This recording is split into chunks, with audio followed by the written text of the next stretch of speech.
ప్రస్తుతం రిలీజ్తో సందడి చేస్తున్న సీతమ్మ వాకిట్లో సిరిమల చెట్టు చిత్రమే కాక కింగు, శంభో శివ శంభో, దమ్ము, డమరకం, గామి ఇలా పలు తెలుగు చిత్రాల్లో నటించిన తమిళ అమ్మాయి అభినయ విశిష్టత గురించి తెలిసిందే.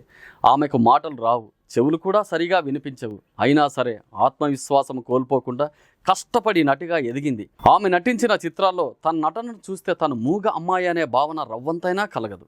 మాటలు రాకపోయినా ఆమె పలు ఇంటర్వ్యూల్లో పాల్గొని సైగల ద్వారానే తాను ఏం చెప్పాలనుకున్నది కన్వే చేస్తుంది.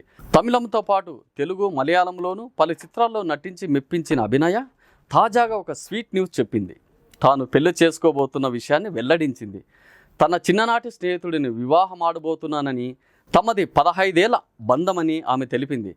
తనకు కాబోయే వరుడితో కలిసి గుడిగంట కొడుతున్న నిశ్చితార్థం ఫోటోను ఆమె సోషల్ మీడియాలో షేర్ చేసింది. అందులో చేతులు, గంట మాత్రమే కనిపిస్తున్నాయి. వరుడెవరన్నది ఇంకా వెల్లడి కాలేదు. పెళ్లి సమయానికి ఫోటోలు బయటకు వస్తాయేమో. అభినయ గతంలో తెలుగువాడైన తమిళ యాక్షన్ హీరో విశాల్తో ప్రేమలో ఉన్నట్టు జోరుగా ప్రచారం జరిగింది. వీళ్ళిద్దరు పెళ్లి కూడా చేసుకుంటున్నట్టు వార్తలు వచ్చాయి. కానీ ఆ ప్రచారాన్ని అభినయ ఖండించింది.